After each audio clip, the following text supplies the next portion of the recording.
NSE, Nuestra Señora del Encuentro con Dios, presenta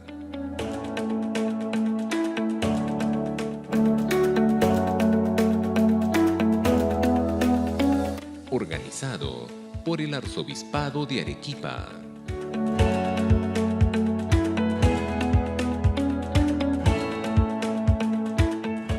Lo primero que vamos a trabajar son las áreas de una pastoral socio-caritativa. Entonces vamos a ir avanzando. La Iglesia, nuestra Madre, existe para evangelizar, ¿no? Esa es la razón, el ser, la identidad de la Iglesia. La Iglesia existe para evangelizar. Y evangelizar es hacer presente en el mundo el reino de Dios. Acordémonos que Jesús fue un apasionado por el reino. Desde su primera predicación, ¿no? El tiempo se ha cumplido, el reino de Dios está cerca, ¿no? Arrepiéntanse, conviértanse y crean en la buena noticia, ¿no? Para Jesús, Jesús era un apasionado por el reino y toda su vida fue dejando ese testimonio de la pasión por el reino de Dios su Padre, ¿no? Que lo lleva a entregar su vida. Pero Dios le devuelve la vida del resucitado, ¿no es cierto?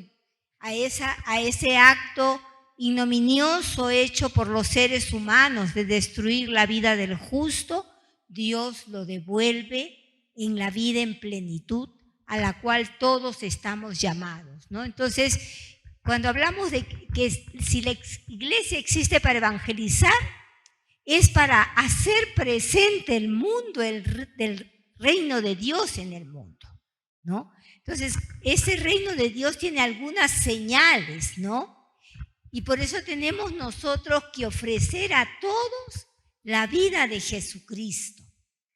Jesucristo realmente es el don de Dios por excelencia. Dios tanto amó Dios al mundo que nos entregó a su Hijo único, nos entregó al Señor, para que todos en Él tuviéramos vida, ¿no? Entonces son verdades muy profundas de nuestra fe, pero que no son verdades para tener en la cabeza, son verdades para vivirlas con el corazón, con el alma, con los sentidos, porque el que se encontró con Jesús cambió la vida. Monseñor lo recordaba ayer en la primera parte, ¿no es cierto? Se comienza a ser cristiano no por una intuición bonita, no por una filosofía muy interesante. Se comienza a ser cristiano por un encuentro que nos cambia la vida. Y yo creo que ese hecho tiene una fuerza tan grande que nos lleva incluso a sacrificar la vida, ¿no? A entregarla para que otros la puedan tener. Hay cosas muy lindas. Yo he recordado, pensando en estas cosas, una imagen muy dolorosa ahora que estamos viviendo todo lo que es la guerra, cuando en la zona de Libia, un conflicto muy grande, todos estos conflictos tan grandes entre los sectores más duros, más agresivos, más violentos del Islam, que capturan a una serie de personas cristianas y bueno, los condenan a muerte y están los que van a ser asesinados de rodillas y con los ojos cerrados se escucha una voz que dice: Jesús, ayúdanos, ¿no? Están enfrentando la muerte y la palabra que brota del corazón es decirle al Señor, reconocerlo que es Dios y pedirle que Él ayude en ese momento, ¿no? O sea, hay testimonios realmente impresionantes de lo que hace la fe. Cuando uno se ha encontrado con el Señor, la vida cambia radicalmente. No podemos seguir igual que antes, ¿no? los discípulos dejan las cosas. Mateo era publicano, cobraba impuestos, pasó Jesús, sígueme, dejó su mesita de cobrar impuestos y siguió a Jesús. Después le ofreció una comida, un banquete en su casa, donde seguramente habían también muchos otros publicanos, ¿no? Entonces, y ahí tengo una frase que me parece muy bonita del Papa Francisco, que en la Evangelii Gaudium, que él está escribiendo, es en la primera parte, que dice, les voy a decir lo que siempre he dicho a la iglesia en Argentina. Prefiero una iglesia accidentada, herida y manchada por salir a la calle antes que una iglesia enferma por el encierro y la comodidad de aferrarse a sus propias seguridades, ¿no? O sea, la única seguridad que tenemos es el Señor. Y desde Él y con Él tenemos que abrirnos a todas las realidades que enfrentamos cotidianamente y que son muchas y algunas son muy graves, pero no podemos quedar indiferentes frente a eso, ¿no? Sigamos, por favor, ¿no? Y aquí yo tenía cuáles son las grandes avenidas de la pastoral social. Le llamo así porque no tengo otra palabra, ¿no? ¿Cuáles son los grandes temas que han motivado a la pastoral social? Estamos hablando de la reciente pastoral social, la que tiene alrededor de 120, 130 años, ¿no? En primer lugar es el trabajo humano. ¿Pero por qué? Porque el Papa León XIII se dio cuenta que si la Iglesia no asumía la cuestión obrera, la Iglesia perdía una inmensa cantidad de trabajadores, hombres y mujeres que estaban en condiciones deplorables al comienzo de la Revolución Industrial, sin ningún derecho, sin ningún descanso, ¿no? Entonces el Papa tiene esa visión, esa capacidad de darse cuenta que tenía la Iglesia que ponerse al lado de los que estaban sufriendo, de los que estaban viviendo esas situaciones de profunda injusticia. En ese momento no habían leyes laborales, no había nada. Simplemente eran las personas trabajando prácticamente 18, 20 horas para generar riqueza, ¿no? Entonces, el trabajo humano es una primera gran preocupación que motiva toda una pastoral del mundo del trabajo, ¿no? Ha pasado por muchas etapas, por muchas vicisitudes, pero para la Iglesia sigue siendo fundamental una pastoral del mundo del trabajo. Una segunda gran avenida de la pastoral social tiene que ver con el tema de la paz y los derechos humanos, ¿no? El ser humano, la dignidad del ser humano es intrínseca a lo humano. Y esa dignidad no se pierde ni por el pecado ni por el delito. Seguimos siendo seres humanos, seguimos siendo hijos de Dios. Entonces, paz y derechos humanos es como una gran avenida que ha motivado también una serie de textos y de documentos importantes. Un tercer gran eje de la pastoral social lo constituye todo lo relacionado con el desarrollo humano, que la Iglesia siempre lo ha calificado como integral, porque interesa que desarrolle el alma, el cuerpo, la inteligencia, la voluntad, el conjunto del ser humano, el conjunto de los seres humanos, ¿no? Y finalmente, este es el tema más reciente que motiva mucho el corazón de la Iglesia y las preocupaciones de la Iglesia. De hecho, gracias a que he venido, tengo aquí la última exhortación apostólica del Papa Francisco, que es muy linda, que se llama Laudate Deum, alabado Dios, ¿no? Entonces, yo creo que este es un tema que hoy día nos está poniendo un enorme desafío, ¿no? No podemos pasar por alto la gravedad de la emergencia climática que vivimos, la gravedad de todo el desorden que una lógica de extractivista, que sacarle a la tierra sus recursos y dejar en el camino desechos sin ninguna consideración de la tierra, contaminando ríos, contaminando cuencas, contaminando océanos, ¿no? Y que genera lo que ahora estamos viviendo, ¿no? Entonces es un desafío muy grande y muy urgente el del cuidado de la creación. Sigamos, por favor, ¿no? Y vamos a ir viendo en cada una de estas pastorales, ¿no? Qué cosa es lo que ha ido generando. Como les decía, la primera gran encíclica de León XIII fue la Rerum Novarum, sobre las cosas nuevas. ¿Y qué cosa eran las cosas nuevas? Era este mundo del trabajo, esta revolución industrial de producir, ¿no? Que había generado una nueva clase social, el proletariado, ¿no?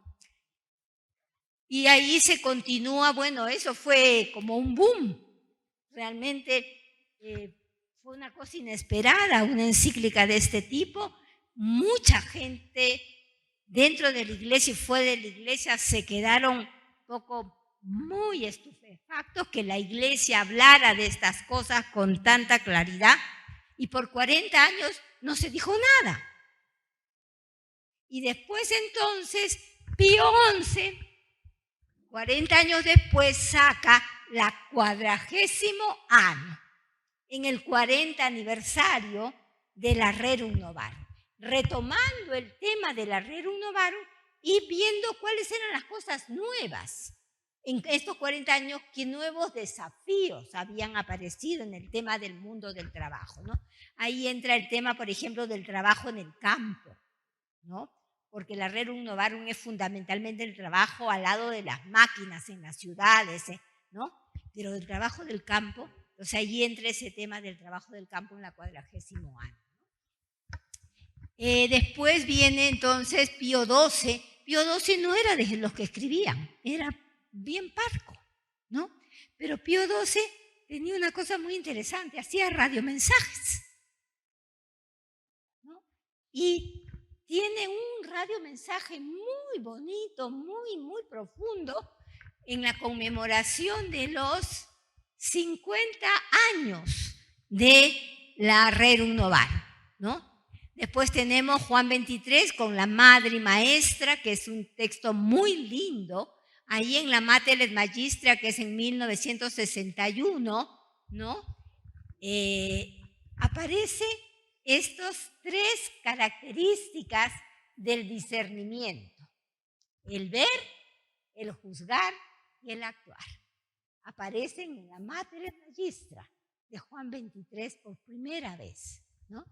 Para poder discernir cómo hacemos un proceso de discernimiento, tenemos que conocer la realidad, pero esa realidad tenemos que leerla a la luz de nuestra fe para de ahí sacar las líneas de acción, ¿no?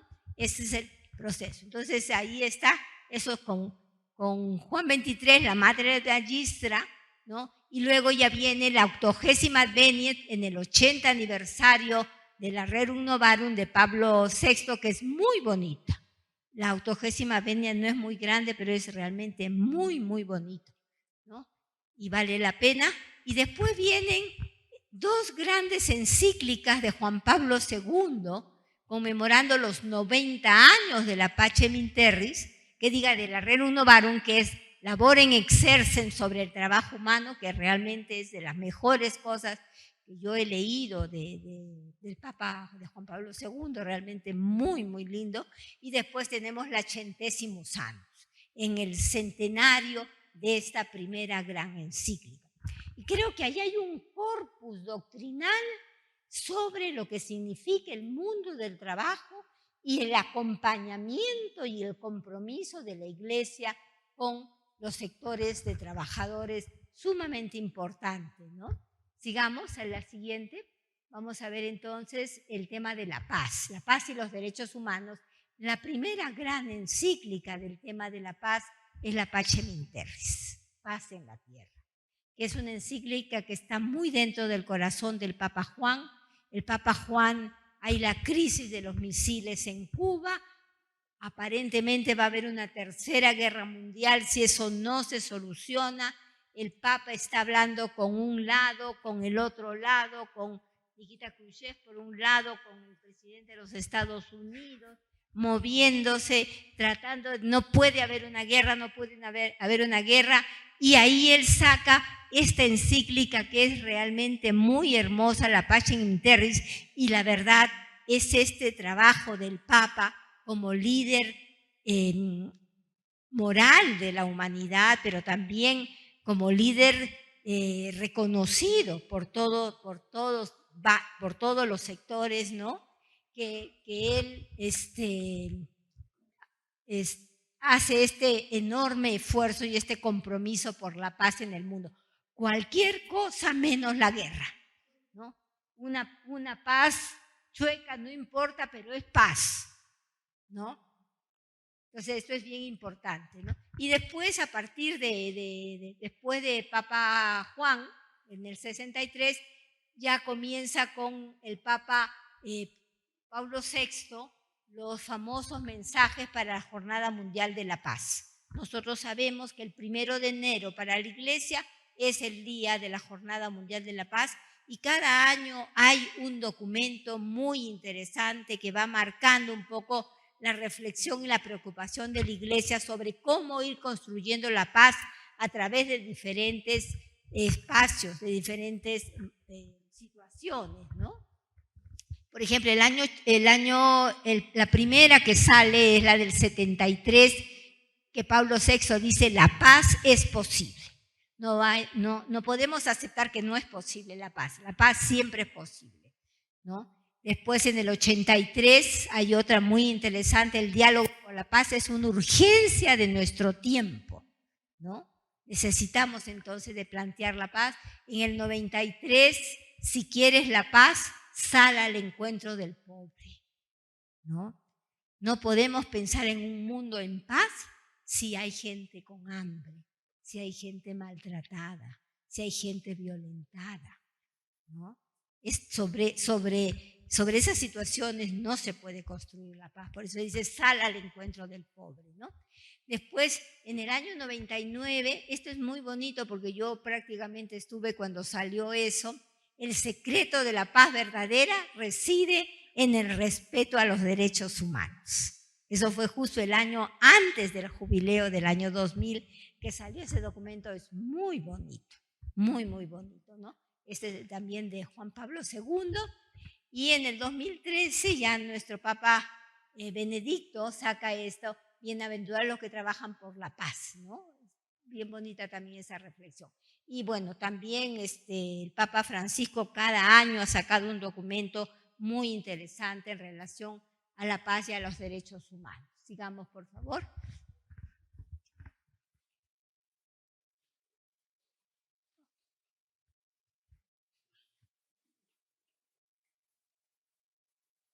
Tenemos que avanzar. Ya. Después viene, esto es muy interesante, la gran encíclica que da origen a esta preocupación de la Iglesia por el desarrollo humano integral es la Populorum Progressio, el progreso de los pueblos. ¿Cómo van a lograr el progreso los pueblos? ¿De qué manera? Populorum Progressio, el progreso de los pueblos, ¿no?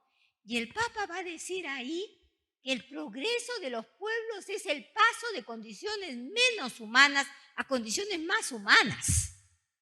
No podemos pensar en el desarrollo solamente haciendo edificios, haciendo carreteras.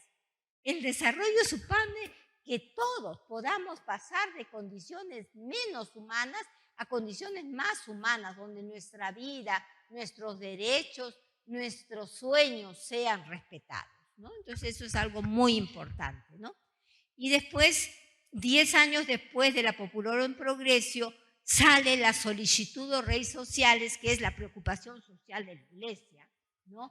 Y ahí yo saqué esta frasecita que me parecía muy buena, cuando el Papa dice: la cuestión social ha adquirido una dimensión mundial. El mundo ya es uno solo, está totalmente interconectado, ¿no? Se propone, ante todo, señalar que el desarrollo es un hecho moral que tiene su fundamento en el análisis de la realidad.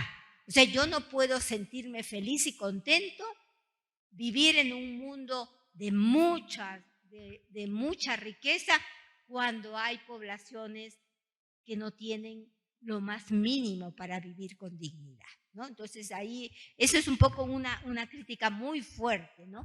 Según las palabras mismas de la encíclica, cada uno debe tomar conciencia de este hecho, precisamente porque interpela directamente la conciencia, que es la fuente de las decisiones morales, ¿no? Entonces, es muy interesante cómo la Iglesia ha ido desarrollando todo un corpus de reflexión, de doctrina, ¿no? En cada uno de estos temas que realmente nos han iluminado mucho. Y aquí tengo en el 2009 la Caritas in Veritate de Benedicto XVI, que una de las frases que a mí más me gusta, tiene cosas muy bonitas, pero el Papa en un momento dice: este mundo en el cual estamos viviendo, donde podemos conectarnos en segundos, ¿no? Con este aparatito yo puedo llamar y me conecto en un ratito con Japón o me conecto con Europa, en fin, con Australia, puedo hacerlo, ¿no? Es una cosa impresionante lo que ha logrado la tecnología, ¿no? Pero lo que no ha hecho la tecnología es hacernos más hermanos. Nos ha hecho más cercanos, nos ha acercado, ha superado las barreras de la distancia, ha superado las barreras del espacio, ha superado las barreras del tiempo, pero no ha superado la fraternidad, no nos ha permitido ser hermanos. Eso todavía es una tarea pendiente y eso es bien importante, ¿no? Y eso no depende de la tecnología, ¿no? La tecnología puede ayudarnos a acercar, pero no nos ayuda a construir fraternidad. Y esa sí es una tarea ética, una tarea fundamental que tenemos en la Iglesia. Sigamos, por favor, ¿no? Y la siguiente, que es la última, la más reciente, pero la que ahora nos está urgiendo de una manera muy grande, es todo lo que tiene que ver con cuidar la creación de Dios, ¿no? Desde el 90, en el mensaje de Por la Paz, paz con Dios Creador, paz con toda la creación de Juan Pablo II. Después viene la Caritas in Veritate, donde también entra el tema de, como les decía, de la caridad y la verdad. Después viene en el 2010, si quieres promover la paz, protege la creación, esto es de Benedicto XVI. La presencia de la Santa Sede permanente en todas las COP y en todas las reuniones que tienen que ver con el cuidado del planeta. La Santa Sede tiene delegados especiales que participan y que aportan, y eso es realmente algo muy bonito. Y tenemos estos dos hermosos textos, la Laudato Si, que salió hace 8 años, planteando el tema del cuidado, la responsabilidad que tenemos todos de este gravísimo problema, y que ahora se complementa frente a la COP de Dubái, que es la COP28, con la Laudate Deum, ¿no? Y aquí esta frase me parece muy importante, ¿no? El Papa lo dice al comienzo de la Laudato Si. Yo no he escrito esto, dice el Papa, porque ustedes sepan más, ¿no? No es en mi intención que ustedes sepan más, para eso se van a una biblioteca a investigar, ¿no es cierto? Él escribe esto para que tomemos dolorosa conciencia de lo que estamos viviendo y atrevernos a convertir el sufrimiento personal en sufrimiento personal lo que le pasa al mundo. Si algo no nos duele, no vamos a cambiar. ¿Cuándo cambiamos? Cuando algo nos duele. Entonces tenemos que sentir el dolor del mundo, la pérdida de la biodiversidad, el maltrato del planeta. Nosotros somos parte de este planeta, estamos hechos de sus elementos, somos agua, somos aire, somos tierra. Nosotros no estamos por encima de la naturaleza para dominarla, estamos dentro de la naturaleza para cuidarla, para protegerla, para entregarla a las siguientes generaciones como es la voluntad de Dios, y no como nuestro afán increíble de lucro y de ganancia lo ha convertido, como dice en la Laudato Si, en un inmenso depósito de porquería. Disculpando la expresión, pero así dice el texto. No hay situación humana que no necesite un acompañamiento pastoral. Y eso es bien importante, ¿no? O sea, ¿cuántas pastorales hay? Cada situación humana puede ser razón para una pastoral, ¿no? Para responder como iglesia ante esas situaciones que nos surgen. De repente no podemos responder a todo, pero sí podemos responder a aquellas que son más urgentes, más fuertes y más desafiantes, ¿no? Entonces, una cosa que me parece importante marcar es este tema de la alegría. Dice, el Papa lo dice, no hacemos pastoral con cara de funeral, ¿no es cierto? Una cara de funeral no convoca a nadie. Si tenemos una cara de 2 metros que ni una sonrisita le damos a nadie, ¿quién nos va a querer escuchar? Nadie, ¿no? Hacemos pastoral desde una lógica que es profundamente cristiana, la alegría. ¿Y por qué el cristiano es alegre? Porque el cristiano parte de una experiencia de vida. El Señor fue crucificado y ahora resucitado. Eso nos llena la vida, ¿no? Entonces nuestra experiencia cristiana es una experiencia que la vida ha triunfado sobre la muerte, porque esa es la voluntad de Dios. Y entonces nosotros engarzamos con ese proyecto tan bonito de que la vida triunfa sobre la muerte, ¿no? La dignidad y los derechos humanos nos desafían siempre y por eso hay una pastoral de derechos humanos que entendemos que es como una especie de eje articulador de la pastoral social. Esto lo trabajamos con Monseñor Miguel Irizar, cuando él era todavía presidente de SEAS y a mí me hizo secretaria ejecutiva de la comisión, ¿no? Me dio el encargo de que nosotros trabajáramos una pastoral de derechos humanos y que lo hiciéramos dentro de todo el CELA. Me salió una cosa muy bonita de pastoral de derechos humanos, ¿no? Como eje que articula la pastoral social. Y después tenemos pastorales a partir de grupos, poblaciones específicas. Hay una pastoral de la infancia, ¿no? Muy importante, porque hay un sector de la infancia muy maltratado. Y necesitan saberse amados y queridos por nosotros, porque es la manera como estamos expresando el amor de Dios, ¿no es cierto? También hay pastoral con los jóvenes, ¿no? Acá hay varios de todos estos muchachos que están en el seminario, todos jóvenes que se están formando para ser sacerdotes, todos ellos son jóvenes que tendrían mucho que decir a una pastoral juvenil, ¿no? Recoger de los jóvenes cuáles son sus intereses, cuáles son sus sueños, cuáles son sus esperanzas. Y de repente parte de esas esperanzas están en un servicio dentro de la iglesia, de repente sus esperanzas van por el lado de tener una familia. Hay muchas maneras como se expresa la esperanza, pero eso es algo que me parece que es bien bonita, ¿no? Bien bonito, ¿no? Entonces, el pastoral con mujeres, ¿no? La pastoral con... Hay cosas bien bonitas que se pueden hacer en una pastoral porque hay muchas mujeres que son muy maltratadas, ¿no? Muy maltratadas y no denuncian, y aguantan, ¿no? Por los hijos, porque quién le va a dar de comer, en fin, ¿no? Entonces yo creo que una pastoral que ayude a las mujeres a empoderarse, a ser conscientes de sus capacidades, que no tienen por qué depender de nadie que las trate mal, ¿no? Porque Dios no quiere eso para nosotros, ¿no? Entonces yo creo que esto también es muy importante, pastoral de los trabajadores y hemodipis, y ahora esto es una pastoral que comienza a ser importante, la pastoral de los adultos mayores, porque la esperanza de vida ha crecido en el mundo, ¿no? Antes la gente se moría más joven, ahora somos más los que somos viejitos. Bueno, yo no me considero viejita, por si acaso, ¿no? Porque yo tengo muchos años, pero yo siento que todavía yo puedo aportar y todavía puedo seguir trabajando para hacer el bien a otros, ¿no? Eso me parece importante. Entonces, pero sí, yo creo que es bien importante que las personas adultas mayores se sientan reconocidas, acogidas, valoradas. Es bien importante, bien importante, igual que las familias, ¿no? Ayer un hermano me decía, la familia es el núcleo central para la pastoral, efectivamente, porque en las familias formamos.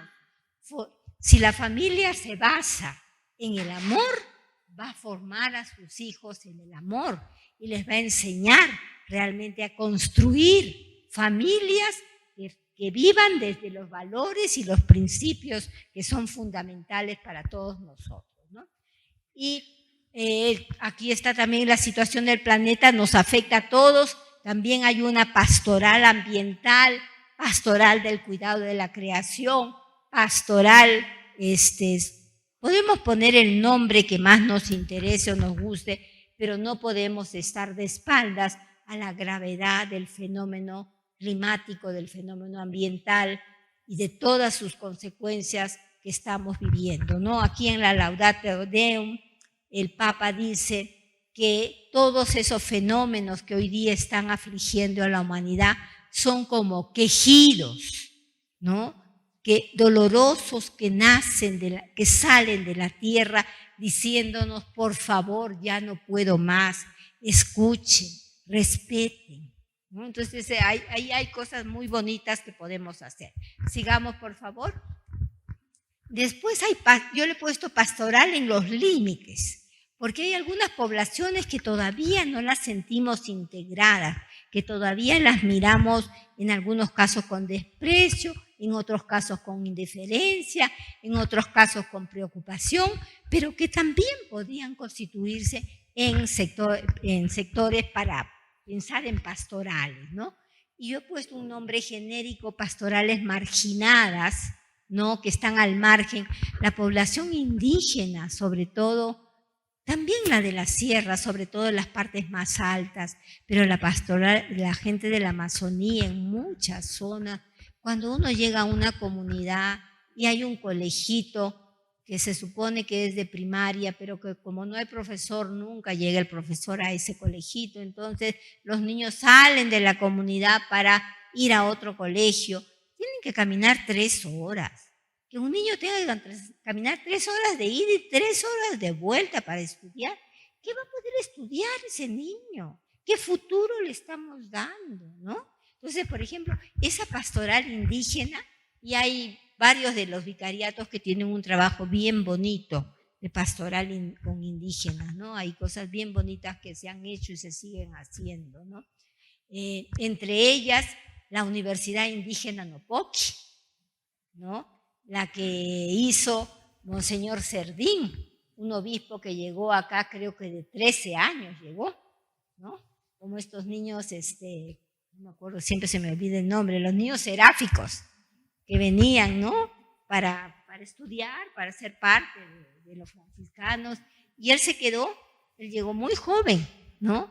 Y él tiene una pasión muy grande por los indígenas, un amor muy grande. Monseñor habla 4 lenguas indígenas y ha traducido textos a esos 4 lenguas indígenas, ¿no? El achánica, el achénica, el chipibo, y creo que el machiguengue es el otro que él conoce, ¿no?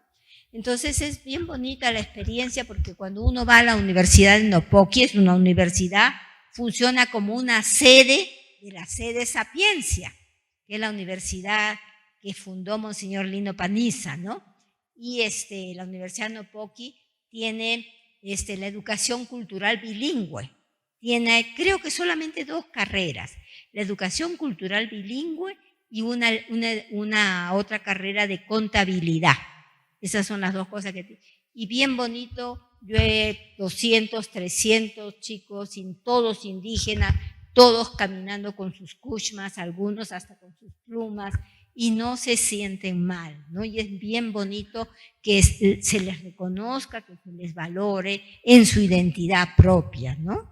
Entonces eso, por ejemplo, es un trabajo muy lindo que se ha hecho, y hay otras experiencias también bien interesantes de pastoral indígena, ¿no?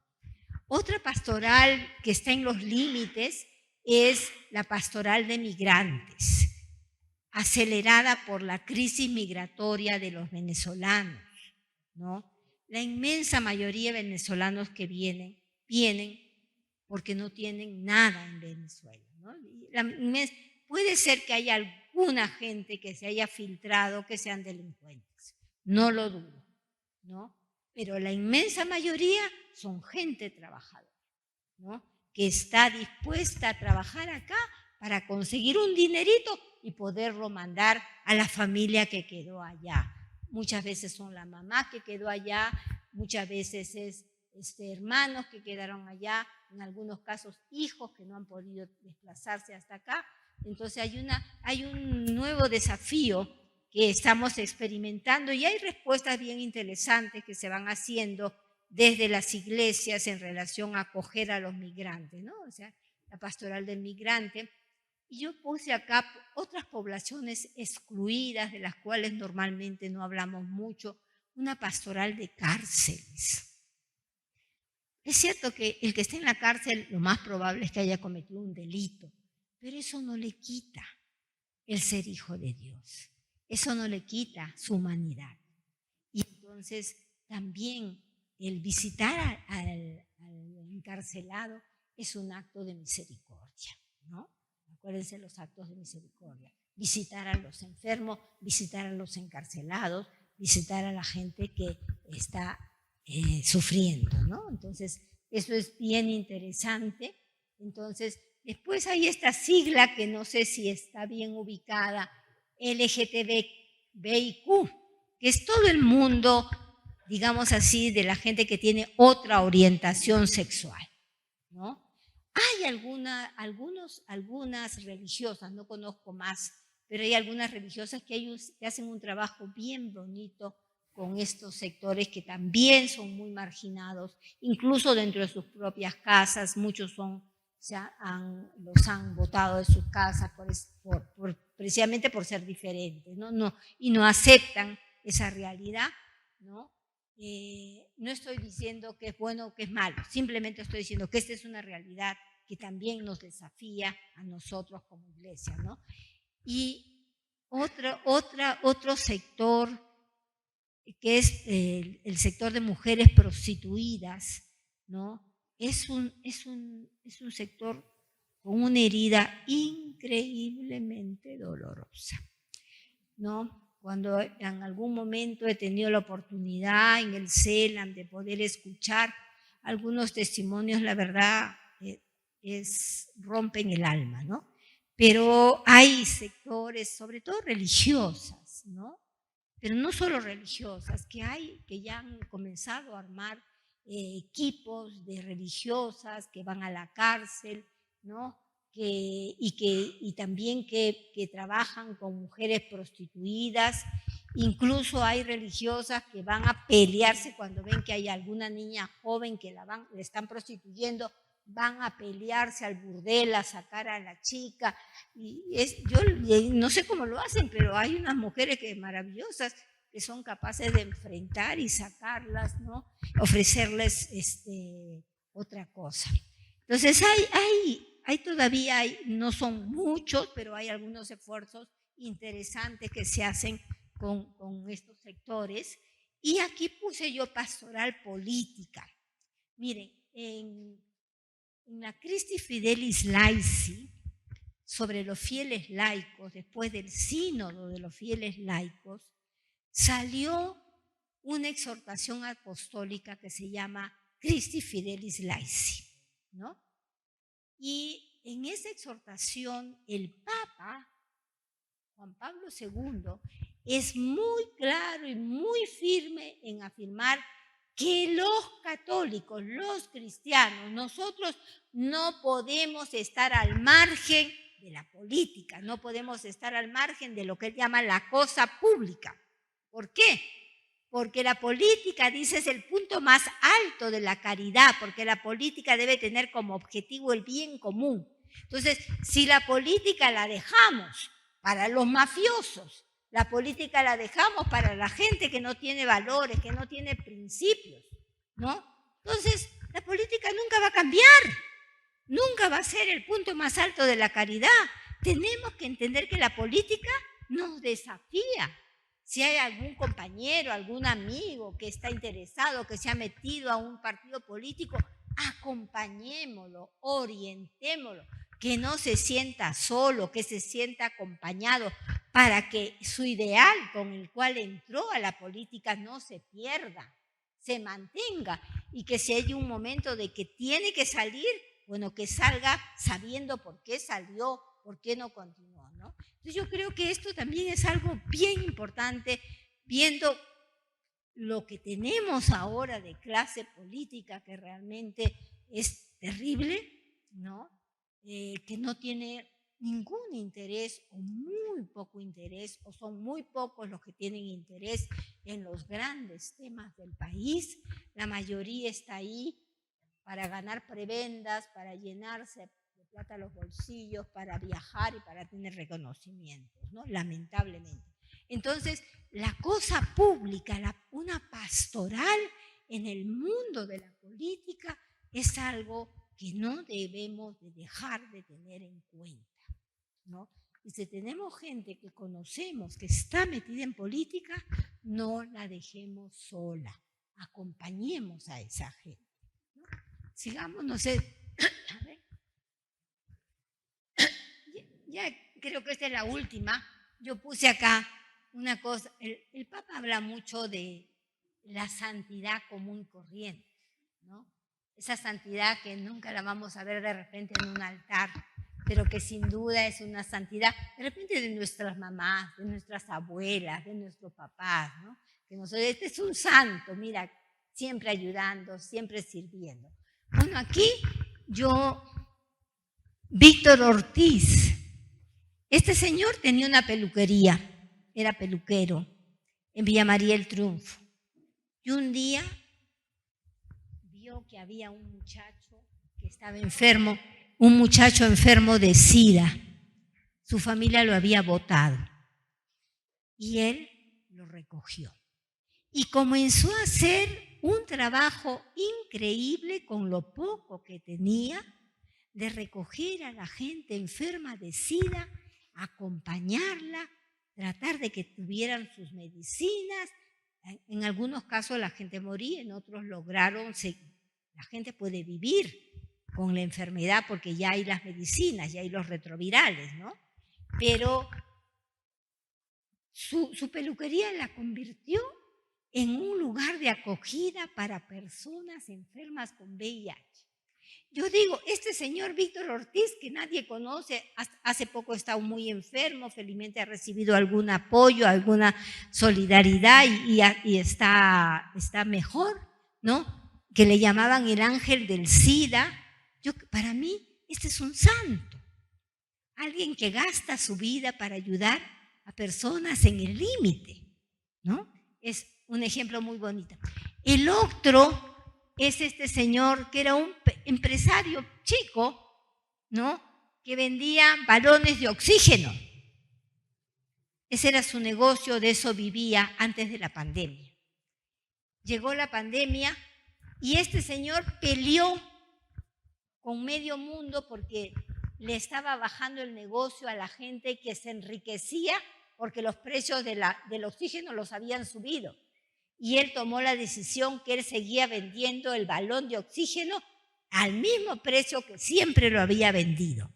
Lo amenazaron, le pegaron, quisieron que cambiara, pero él siguió firmemente.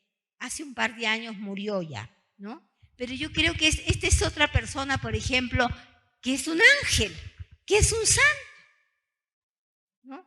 Que no teniendo gran fortuna, dio todo lo que tenía para ayudar a otros.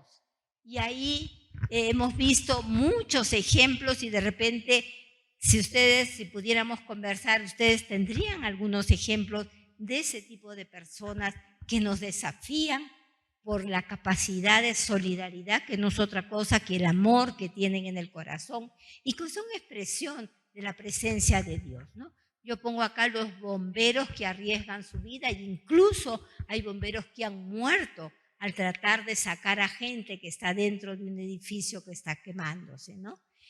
Y son bomberos voluntarios, no reciben un sueldo, ¿no? Pero son firmes defensores de personas que están en situaciones muy difíciles como es un incendio, ¿no? Arriesgando su vida. Y yo aquí pongo la experiencia más reciente que hemos vivido por la pandemia, las mujeres, las madres que salieron a hacer las ollas comunes y yo he escuchado el testimonio de la presidenta de las ollas comunes de Caraballo. Tengo mucha cercanía en Caraballo porque he trabajado muchos años ahí, y que ellas contaron, salían a las 6 de la mañana a la carretera a pedir que les tiraran cualquier centavito. Y así hasta las 11 de la mañana veían cuánto habían podido juntar. Juntaban eso poquito, iban al mercado y le decían a los caseros en el mercado: hermanito, solamente hemos conseguido tanto, ¿qué me puedes dar por esto? Y con eso cocinaban un plato de comida, por lo menos para que la gente tuviera un plato de comida al día, ¿no? Yo creo que ese esfuerzo de estas mujeres que organizaron las ollas comunes es algo muy, muy, muy bonito, que es una expresión de un amor muy grande en el corazón, que no puede ser otra cosa que Dios presente, ¿no? Por eso yo decía, estos son estos santos silenciosos, y seguramente hay muchos más que ustedes pueden haber conocido o conocen, ¿no? Sigamos, por favor, creo que eso es todo. A ver, los santos silenciosos. Sí, ya. Entonces pasamos al siguiente. ¿O quieren pararse un minutito para estar, hacer un respiro profundo? ¿No? ¿No? Ustedes son bien disciplinados. Felicitaciones, monseñor. Muchas gracias. No, sigamos entonces, pasamos a la otra.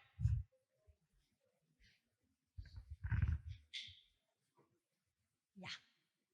¿Cuáles son las pautas para renovar nuestra pastoral social, sociocaritativa, a la luz de esta experiencia que estamos viviendo de sinodalidad, de caminar juntos como iglesia, ¿no?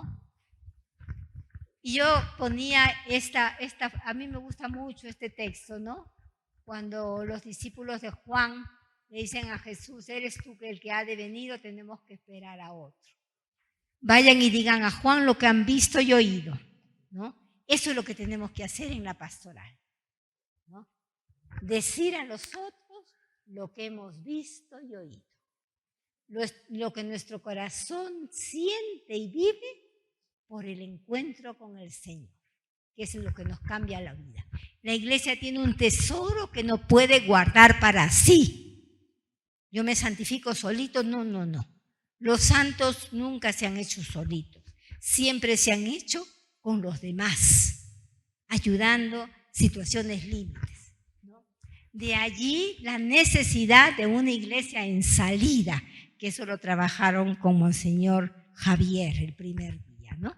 Y el Papa nos llama a ser una iglesia que no esté encerrada en su tradición, en sus costumbres, no, una iglesia que salga de puertas abiertas, ¿no? Hoy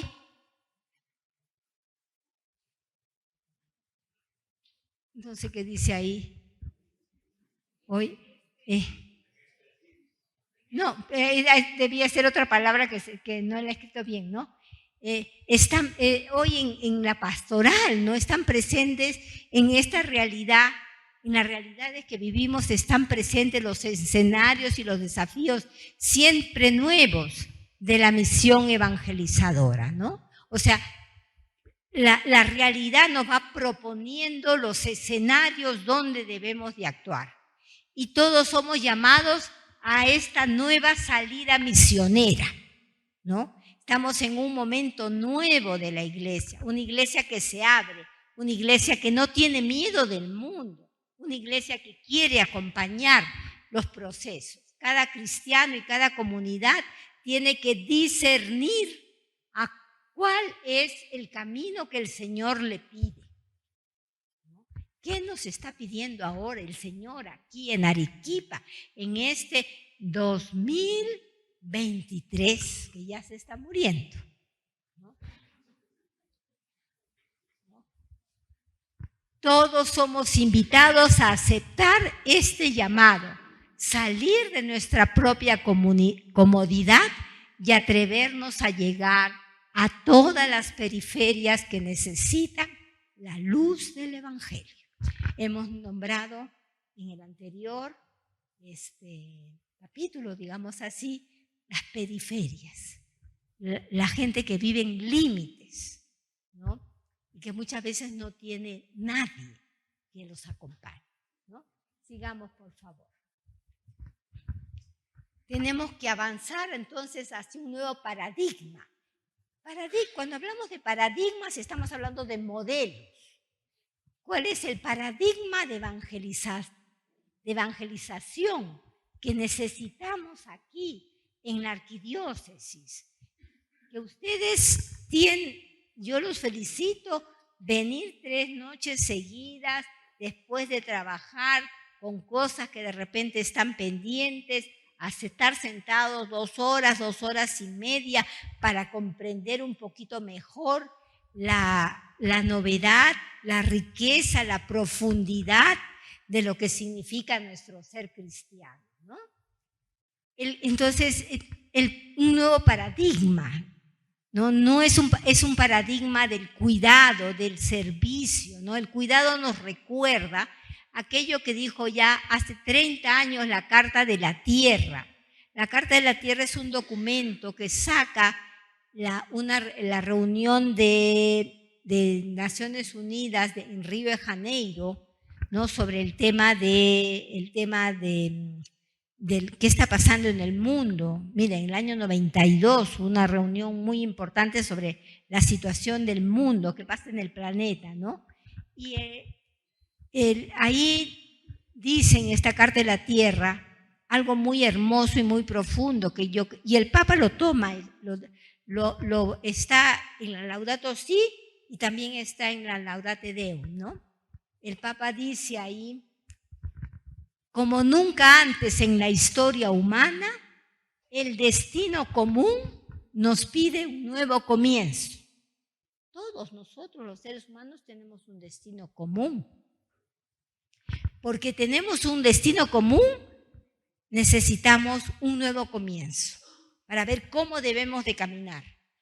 Tenemos que caminar siguiendo la destrucción del planeta, siguiendo la contaminación, siguiendo el maltrato de los otros, o tenemos que hacer cambios para realmente tener un destino común, ¿no?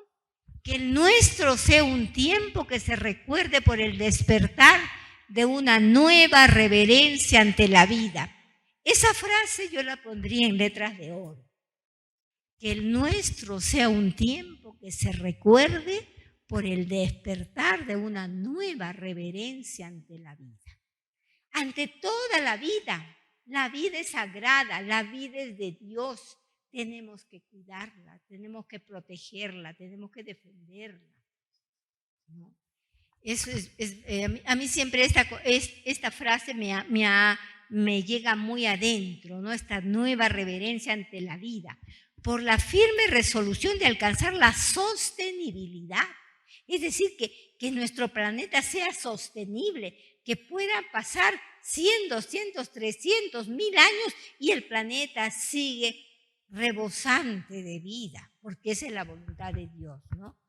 Por el aceleramiento de la lucha por la justicia y la paz, ¿no?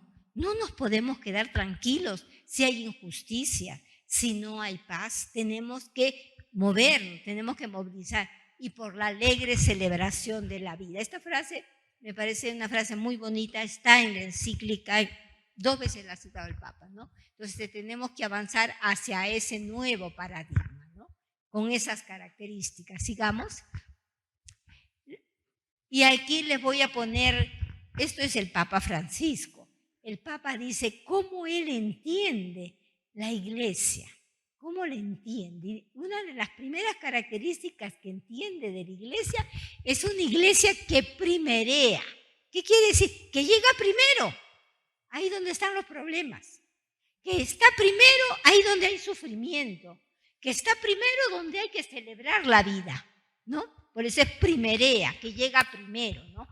La Iglesia en Salir es una comunidad de discípulos misioneros que primerean, que se involucran, que acompañan, que fructifican y festejan. Primeriar. Sepan disculpar el neologismo, lo ha inventado él. La comunidad evangelizadora experimenta que el Señor tomó la iniciativa. El Señor nos ha primeriado en el amor. Miren qué bonito, ¿no? Tomó la iniciativa. En esto consiste el amor, no en que nosotros hayamos amado a Dios, sino que Él nos amó a nosotros primero y envió a su Hijo como propiciación de nuestros pecados. Eso está en 1 de Juan. Y por eso la iglesia sabe adelantarse, tomar la iniciativa sin miedo, salir al encuentro, buscar a los lejanos, llegar a los cruces de los caminos para invitar a los excluidos.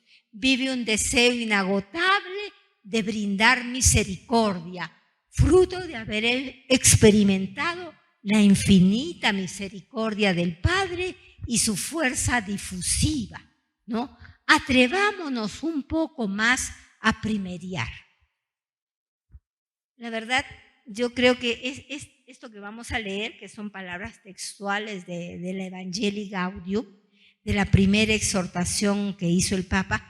Al Papa lo eligen en el año 2013, marzo del 2013, y esta exhortación sale en octubre del 2013. Es la primera cosa que le sistematiza un poco su visión. Esto es escrito para la iglesia, no es para toda la gente. Esto es para la iglesia, lo que él está pensando que debe ser nuestra iglesia, ¿no? Sigamos. Una iglesia que se involucra. No pasa ahí a la vera del camino. Una iglesia que es capaz de arrodillarse con el samaritano del camino, que es capaz de curarle las heridas, subirlo a su caballo, dejarlo, cuidarlo, dejarlo y pagar por lo que va a significar eso cuando lo deja para que lo sigan cuidando, ¿no? Una iglesia que se involucra. Como consecuencia, la iglesia sabe involucrarse. Jesús lavó los pies a sus discípulos.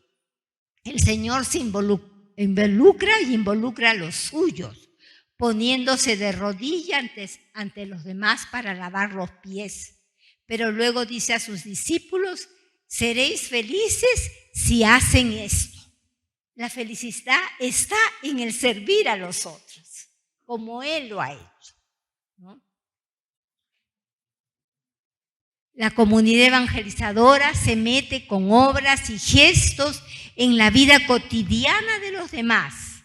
Y acá hay algunas frases muy bonitas. Achica distancias, se abaja hasta la humillación, si es necesario, y asume la vida humana tocando la carne sufriente de Cristo en el pueblo. Los evangelizadores tienen así olor a oveja, y éstas escuchan su voz, ¿no? Es un texto muy lindo. Sigamos, por favor. Es iglesia que primerea, que se involucra, es una iglesia que acompaña, ¿no? La comunidad evangelizadora se dispone a acompañar, acompaña a la humanidad en todos sus procesos, por más duros y prolongados que sean.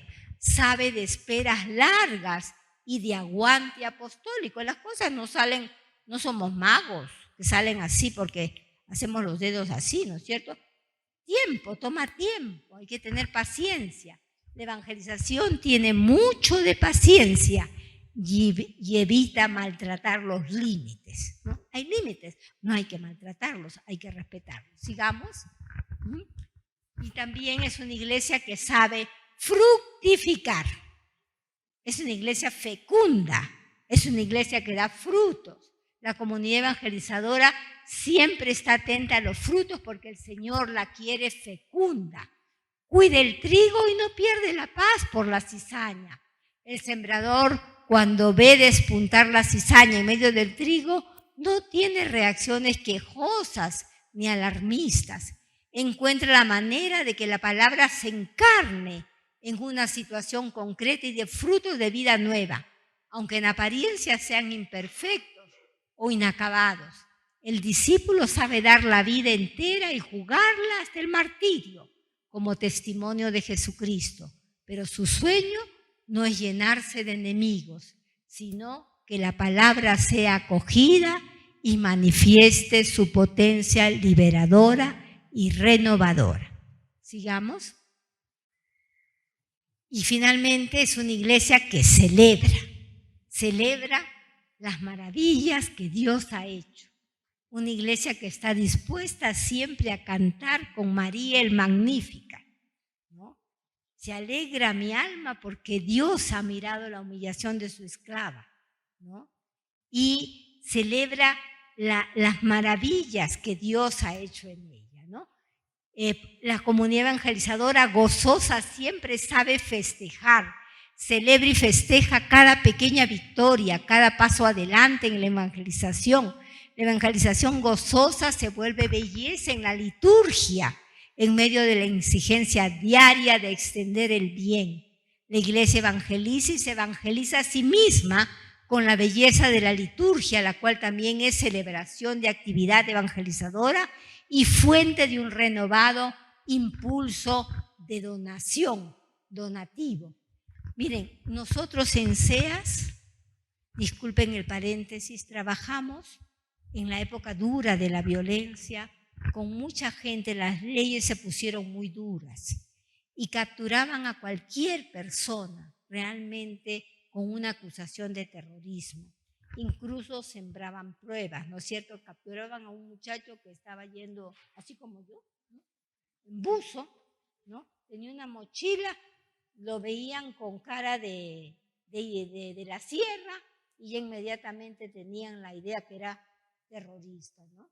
Y en algunos casos, en las mochilas aparecían propaganda senderista que nunca la habían llevado, eran totalmente inocentes, ¿no?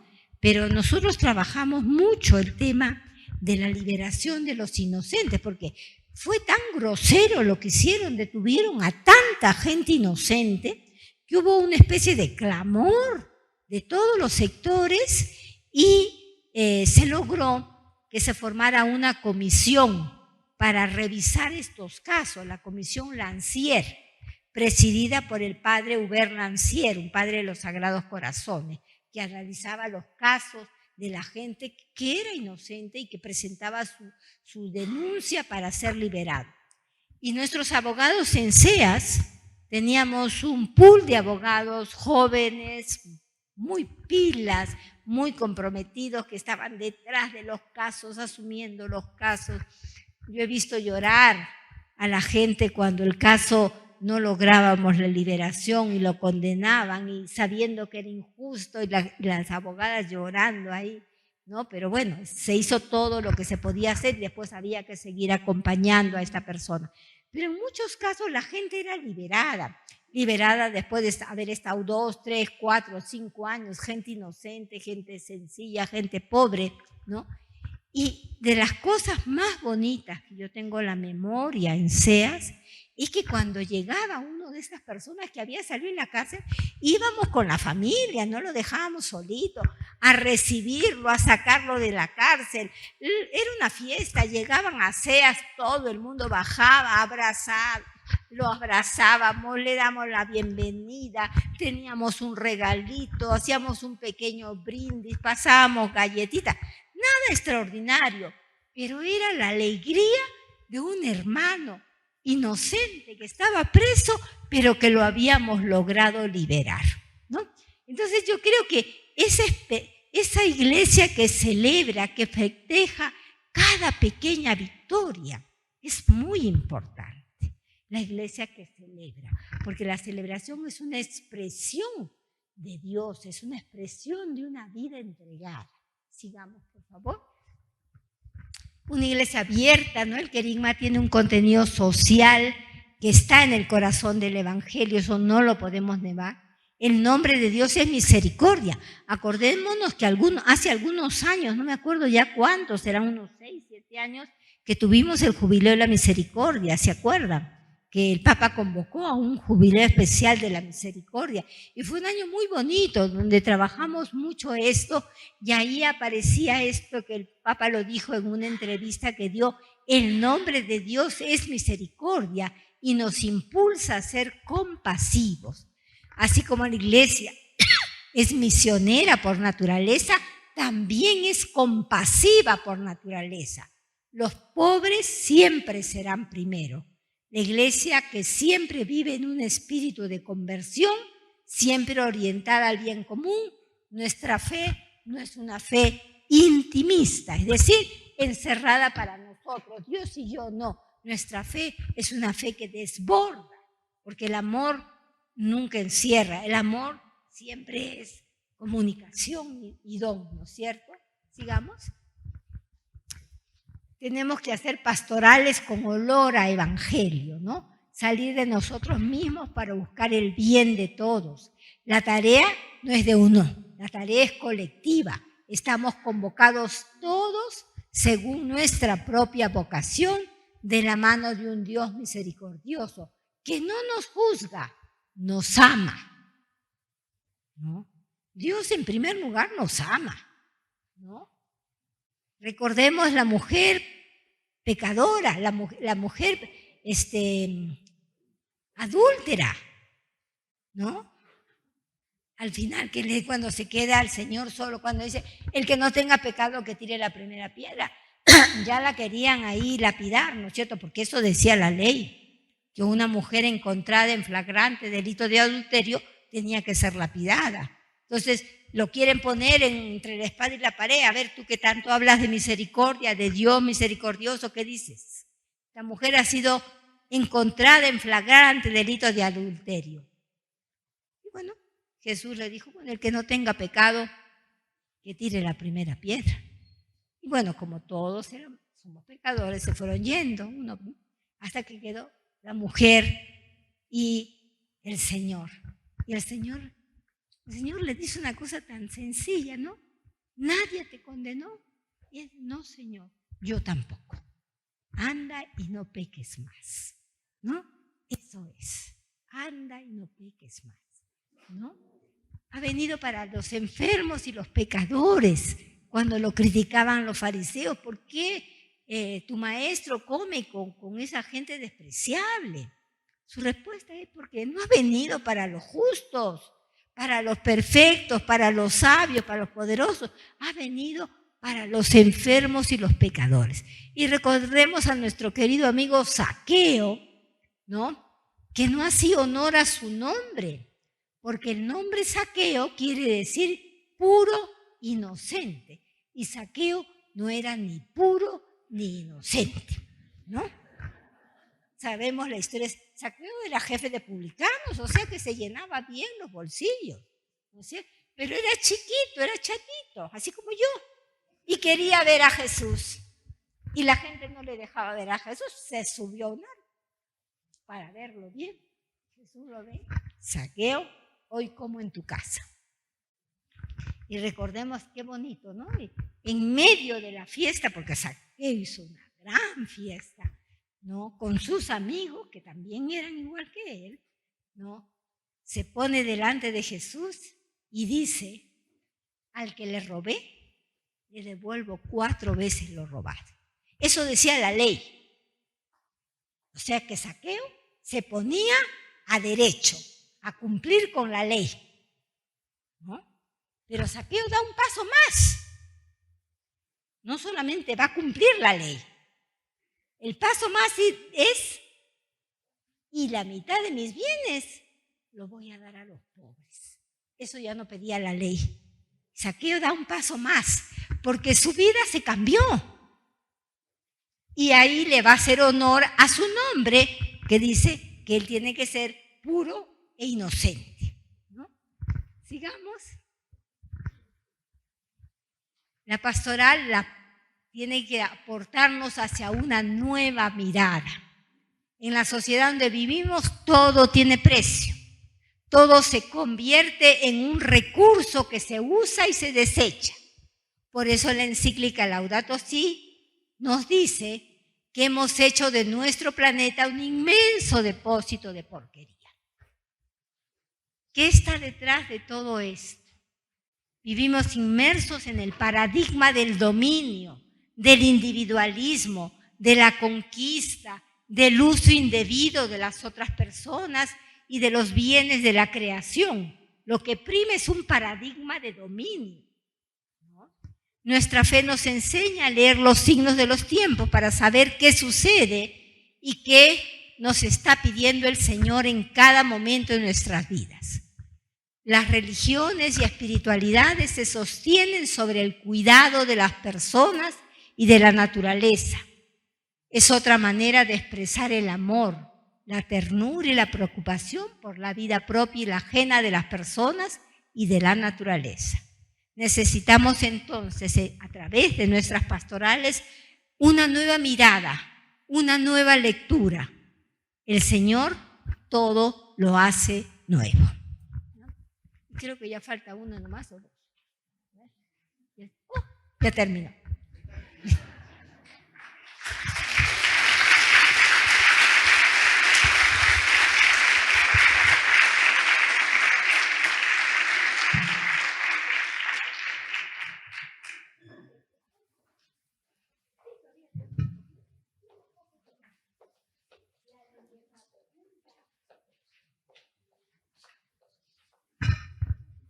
Muy bien, agradecemos a la licenciada Laura por esta exposición tan brillante y con tanto cariño que ha hecho, nos ha transmitido el amor que tiene por Dios, el amor que tiene por la iglesia, el amor que tiene por los demás, especialmente por los pobres.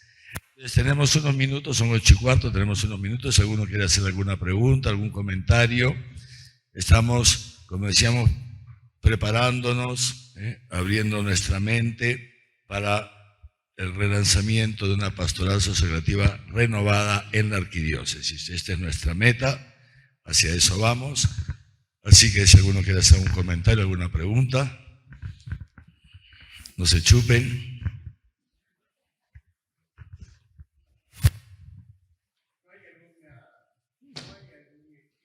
Ahí hay. No soy. ¿No? Ya. Sí. Sí, por favor, ¿tiene algún escrito sobre lo que ha... Bueno, está aquí. Si lo pueden reproducir y pasarlo.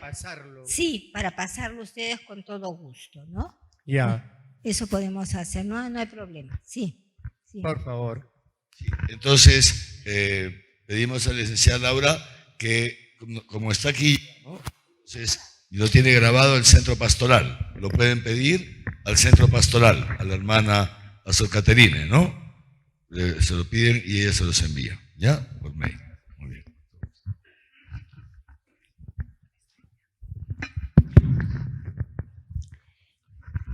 ¿Alguna otra intervención? Sí, hermana, aquí. A ver, Kevin, le das el micrófono. A ver. Ahí está. Qué bueno. Buenas noches, licenciada, monseñor.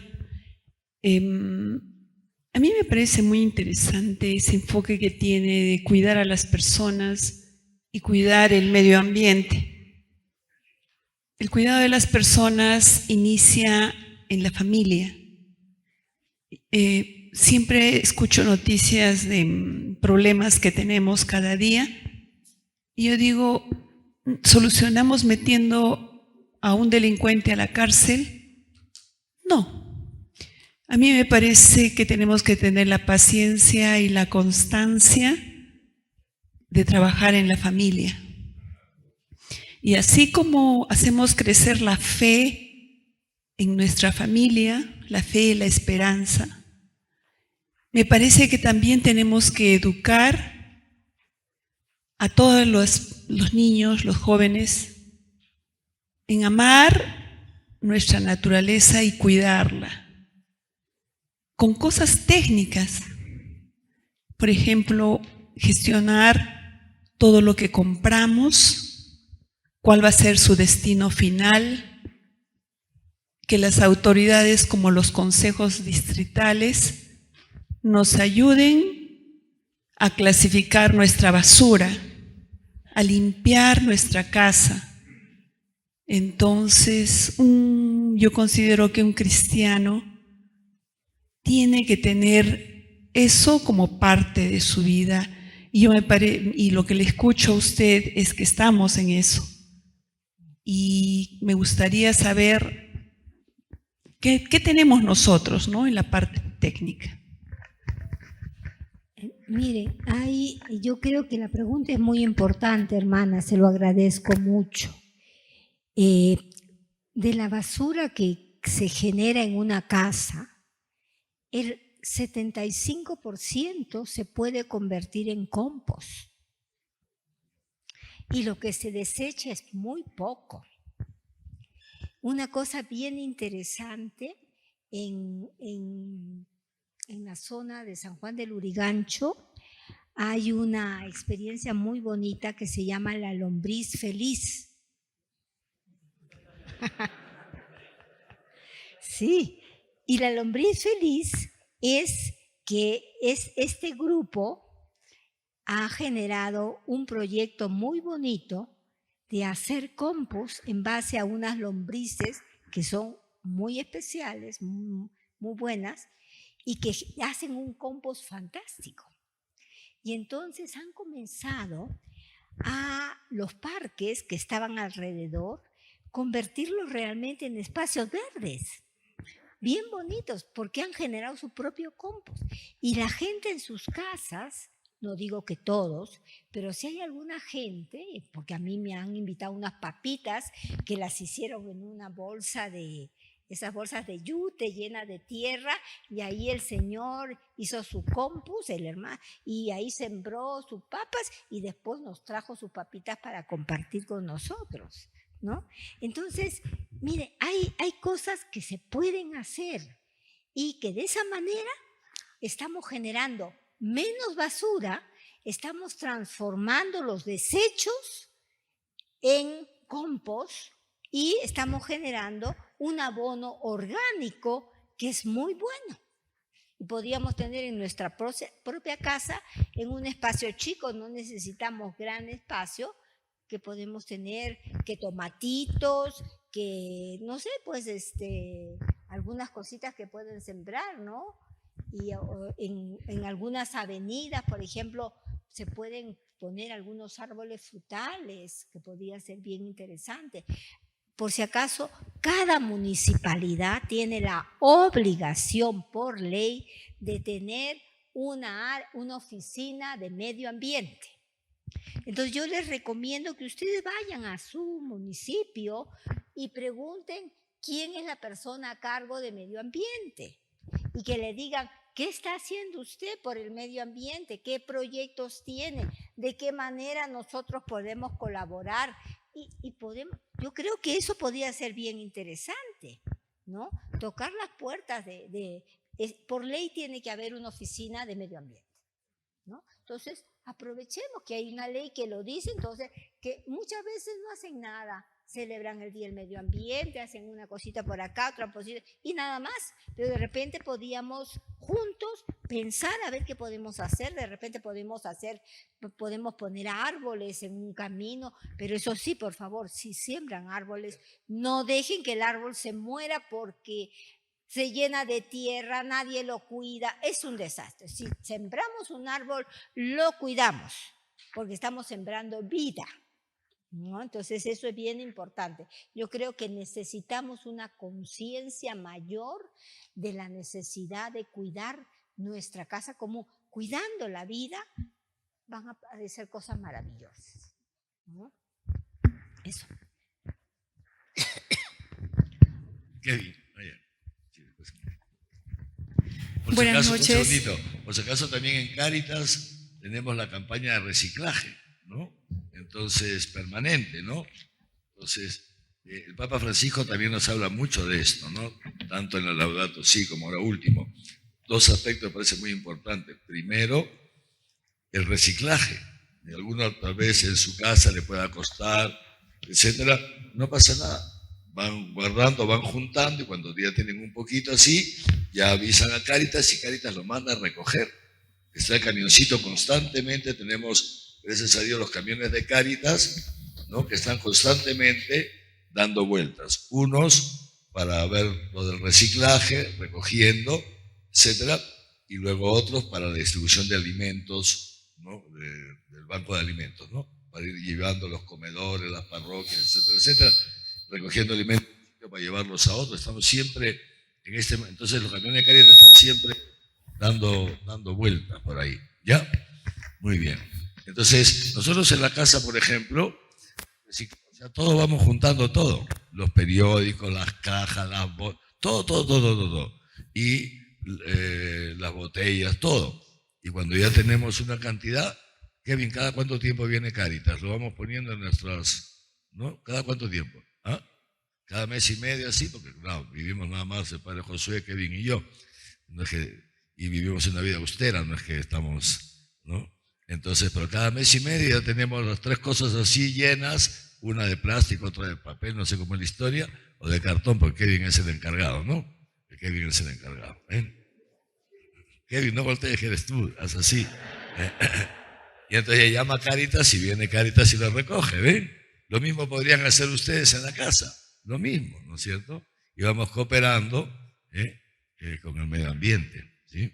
Y luego lo que dice el Papa Francisco, Laudato Si, y lo ha vuelto a decir ahora, bueno, lo he dicho varias veces, pero lo vuelvo a decir ahora en Laudate Deum, tenemos que recuperar la austeridad, ¿no? Porque ha entrado un paradigma consumista derrochador en el hombre posmoderno que está haciendo muchísimo daño al hombre y a la creación. Y tenemos que recuperar lo que siempre ha caracterizado a los cristianos, que ha sido la austeridad, vivir con austeridad evitando gastos superfluos e innecesarios, ¿no? Sería interesante que cada uno de nosotros, no me excluyo, hagamos un repaso de tantas cosas que tenemos ahí en nuestros cajones, en nuestros, ¿no? Cuántas cosas que a lo mejor ni usamos, ¿no? Pero están ahí, entonces, ¿no? Muy bien. Ahora además que viene el festival, un día ¿cómo es? Un día en familia del seminario, Tú puedes hacer una revisión por tu casa y a lo mejor tienes ahí adornitos que no usas, que los tienes guardados, el diente de la abuela que está ahí, ¿no? Avisas al seminario y entonces ellos recogen todo y luego los mandan a la, ¿cómo se llama? A la verbena, ¿cómo se llama? Tómbola. A la tómbola, ¿ven? A la tómbola, ya está. Muy bien. Avisan al seminario y se hace la tómbola. Ya está. Muy bien, gracias. Había una hermana que quería intervenir, sí. Buenas noches. Gracias por su ponencia, licenciada, y a todos los presentes. Viendo la realidad desde los enfoques que usted ha compartido en su ponencia, nos da varias luces respecto a las diversas pastorales que se han mencionado, y algunas que están en proceso, algunas que han tenido éxito y algunas que tienen ciertas problemáticas muy serias. Justamente estaba viendo algo puntual, ¿no? ¿Qué puede diferenciar la conducta o la concepción humana del diferenciar entre un villano y un héroe? Sabemos que nuestro tema es testigos del amor de Dios. Nuestro perfil debería ser el héroe.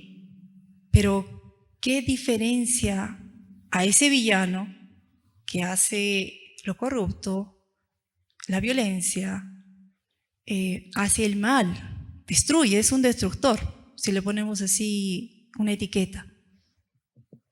¿Cuál sería esa diferencia entre un villano y un héroe que busca ser testigo del amor de Dios? ¿Cuál sería su transformación sin perder el punto de vista y el centro que es Dios, ¿no? Que es a través del Espíritu Santo, que sabemos que es la fuente de ese amor? ¿Cómo transformar a este villano en todas las diversas pastorales que se van presentando? Porque hay escenarios bastante dolorosos.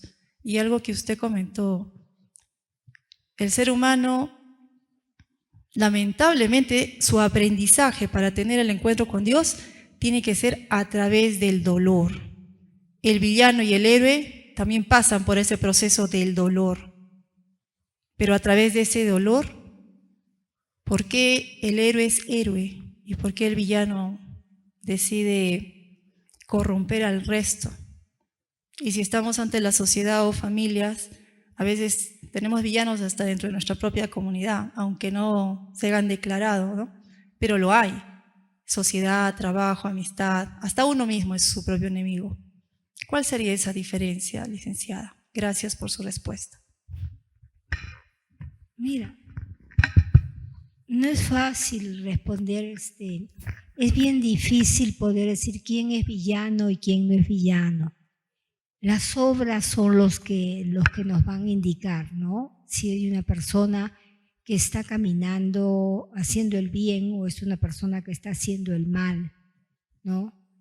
Pero hay una cosa que a mí me queda de una charla, de una conferencia que dio el Papa Francisco, cuando nos dijo: no juzguen, porque cuando nosotros juzgamos sobre la apariencia, porque solamente vemos lo que está, lo que podemos ver.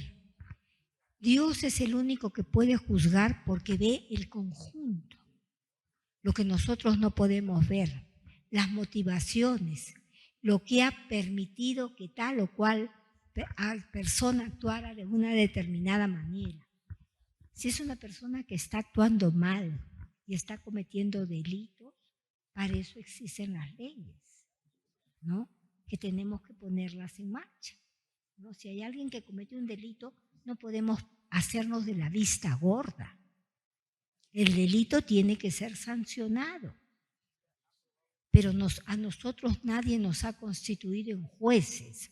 O sea, lo que estoy intentando decir es que nosotros, es bien difícil juzgar al otro, porque muchas veces solo vemos la apariencia, no conocemos las razones profundas que están debajo de esa situación, ¿no? Bueno, muchas veces nos llenamos de ira, cómo fue posible, que han hecho eso, que por aquí, que por allá, ¿no? Pero es bien difícil poder diferenciar dónde está el villano y dónde está el héroe, dónde está el villano y dónde está el santo. Estas personas que yo he puesto ahí, este señor Ortiz, el ángel del oxígeno, don Luis, eran personas muy comunes y corrientes. Posiblemente nunca los vamos a ver en un altar, ¿no? Pero su manera de dar la vida por poblaciones que nadie daba la vida. O sea, no he mencionado, en la época de la pandemia, que no podíamos ni siquiera enterrar a nuestros muertos, ni siquiera podíamos acercarnos a esas bolsas negras donde los metían, eran bolsas lacradas que se llevaban, ¿no?, para ser incineradas, ¿no?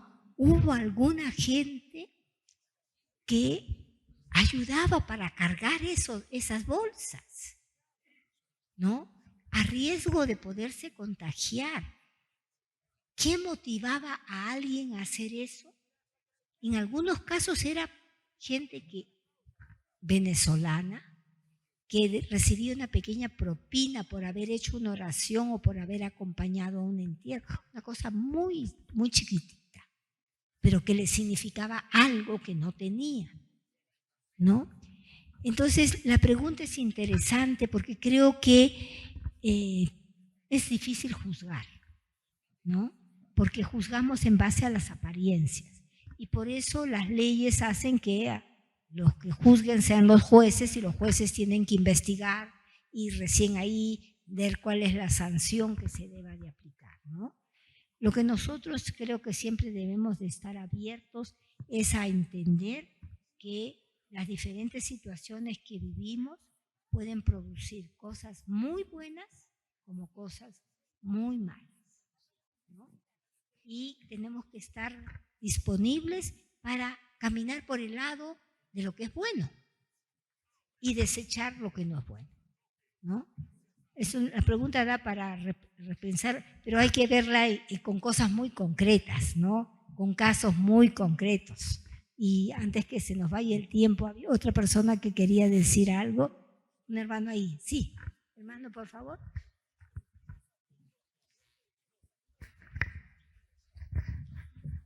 Buenas noches a todos, buenas noches, hermana. Anoche había tocado un tema muy delicado en el aspecto social. Es el tema sobre el tema del aborto. Lo que yo quisiera saber, ¿qué pasaría cuando una madre está en peligro, como también el bebé? ¿Cuál sería cuál sería el punto de vista de la Iglesia Católica? ¿Cuál sería la interpretación para solucionar ese asunto? Gracias. el tema es delicado, efectivamente, ¿no? Y el Papa lo dice. La Iglesia siempre va a decir no al aborto porque es destrucción de una vida inocente, ¿no es cierto? Eso es claro. Y el Papa lo que dice, que me parecía muy lindo, eso lo dice el Evangelii Gaudium, es que nos hemos preocupado mucho de condenar a la mujer que por ABX circunstancias abortó, pero no hemos hecho ningún acompañamiento, ¿no? La hemos dejado sola, abandonada. Y entonces el Papa dice, por favor, no estamos discutiendo, estamos en contra del aborto. Esa es la doctrina de la Iglesia. Pero no nos olvidemos que la persona que abortó es un ser humano. ¿Qué lo llevó a cometer ese delito, ¿no? Ese crimen, porque es un crimen, ¿no? Y hay que entonces entrar en la lógica de la escucha y de la misericordia. ¿Qué pasó? ¿Por qué pasó? Porque la gente que... yo no me imagino que es una cosa fácil. Debe ser una decisión muy dolorosa para una madre, ¿no? Y yo tengo una cosa muy cercana. Mi sobrina salió embarazada y el chico quería que abortara a la criatura. Estuvo en mi casa como hasta la 1 de la mañana para convencerme a mí que tenía que convencerla a mi sobrina que abortara. Y yo le digo, la decisión no es mía, es de ella. Y si ella quiere a su niño, aquí la vamos a ayudar. Porque nosotros en esta casa no estamos a favor del aborto, ¿no? Pero señora, si yo no tengo trabajo, bueno, ya, ahora se mueren por la criatura. Ahora la adoran. Los abuelos que no querían ni saberse de su existencia, todos nos pierden semana que no se la llevan a su casa. Y yo le pregunté un día a mi sobrina, ¿te pidió perdón? Sí, me dijo, me pidió perdón, ¿no? Felizmente hubo un cambio, ¿no? Pero les digo, son temas bien complejos, tampoco podemos obviarlos. Sí, sobre el caso específico que nos ha planteado el hermano, dice, ¿qué pasa cuando la vida de la mamá está en peligro? ¿No es cierto? Entonces sí, es muy importante que conozcamos. Primero, les quiero decir lo siguiente. Cuando el Ministerio de Salud sacó el famoso protocolo del así mal llamado aborto terapéutico, porque la terapia es para curar y el aborto nunca cura, ¿no es cierto?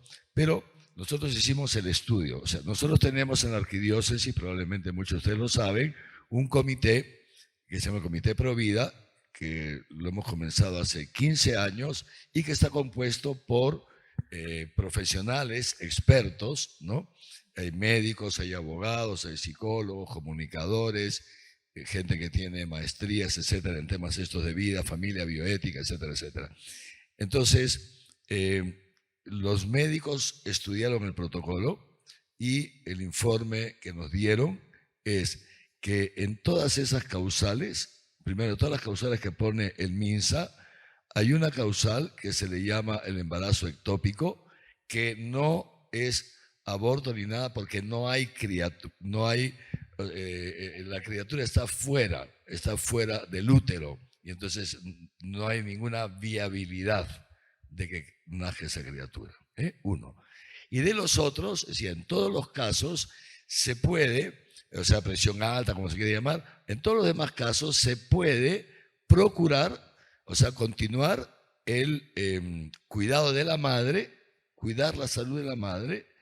Hoy día la ciencia ha avanzado tanto que se puede dar la terapia a la madre sin necesidad de que aborte y que la madre pueda seguir viviendo. ¿Ok? O sea, segunda cosa. Tercera cosa, Magisterio de la Iglesia, que dice, de todas maneras, si por curar la salud de la madre, por curar la enfermedad, por cuidar la salud, hay que hacerle a la madre un tratamiento, sabiendo que con ese tratamiento se pone en riesgo la vida del niño, entonces, si la madre lo pide, se le da, es moralmente lícito, porque no se está persiguiendo el aborto, no se está persiguiendo matar al niño.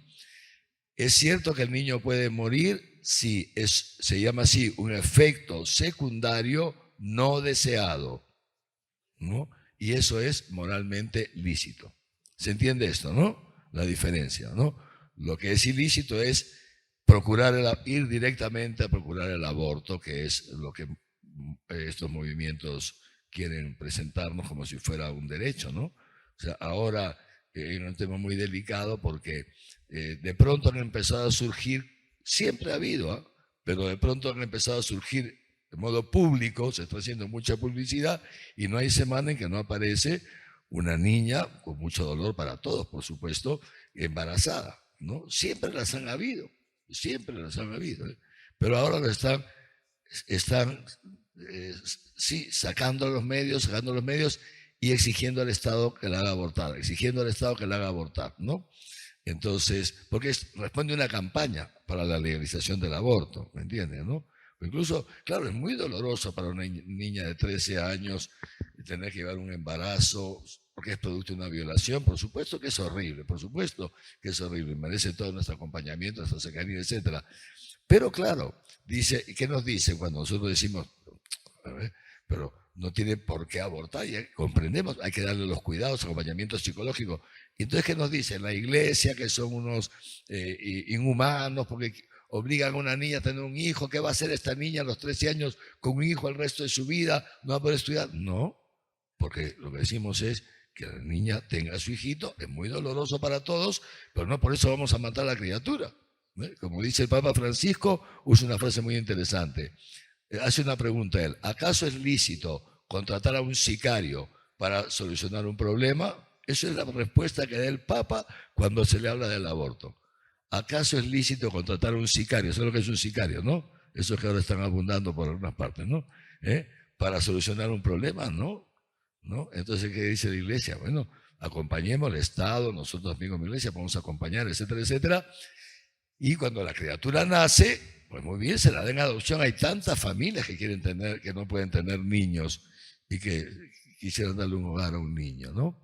De todas maneras, lo otro, eso que ha dicho el Papa, que ahorita nos ha recordado ayer y hoy día, claro, también es verdad que durante mucho tiempo tal vez nosotros no hemos sabido ir al encuentro de mujeres que han abortado y que muchas de ellas cargan con este sufrimiento toda su vida. Gracias a Dios, de un tiempo a esta parte ya han surgido iniciativas. Nosotros aquí en Arequipa, digo por si acaso, si alguna conoce algún caso, tenemos dos iniciativas muy interesantes, que no son nuestras, no han nacido aquí. Proyecto Esperanza, son dos programas internacionales. Proyecto Esperanza, que es el acompañamiento a lo largo de un tiempo a cualquier persona que ha participado en un aborto, sea una mujer, sea el novio o el esposo, sea el médico o la enfermera, porque de alguna manera con el tiempo se empieza a experimentar lo que se llama el síndrome posaborto, que es horrible. Personas que no se reconcilian consigo mismas, porque no se han reconciliado con el hijito que han matado. Entonces tenemos esto que se llama el Proyecto Esperanza. Y luego el viñedo de Raquel, no sé si conoce el viñedo de Raquel, que esto surgió en Estados Unidos hace ya varias décadas, ¿no? Que se empieza con un retiro de fin de semana, un retiro donde van pocas personas, no es una cosa masiva, y es algo muy íntimo, porque estamos tocando la vida íntima de las personas, y tiene una eficacia enorme. Y luego se continúa con el acompañamiento. Estos dos, digamos así, programas tienen un acompañamiento incluso psicológico, etcétera, etcétera, ¿no? Entonces, digo, si alguno conoce, entonces sí, nos avisa a través del Centro Pastoral con Sor Caterina, me escriben a mí, pues todo el mundo tiene mi mail, ¿no es cierto? Ya, y yo les paso, los pongo en contacto con las personas correspondientes. Muy bien, muchísimas gracias, son 8:45, nos tenemos que ir ya. Entonces agradecemos mucho a la licenciada Laura Vargas, que ha venido desde Lima para compartir con nosotros estos 2 días, ¿no? Le agradecemos muchísimo y que no queremos que se vaya sin llevarse un recuerdito, un par de recuerditos de Arequipa, Laurita, con todo cariño.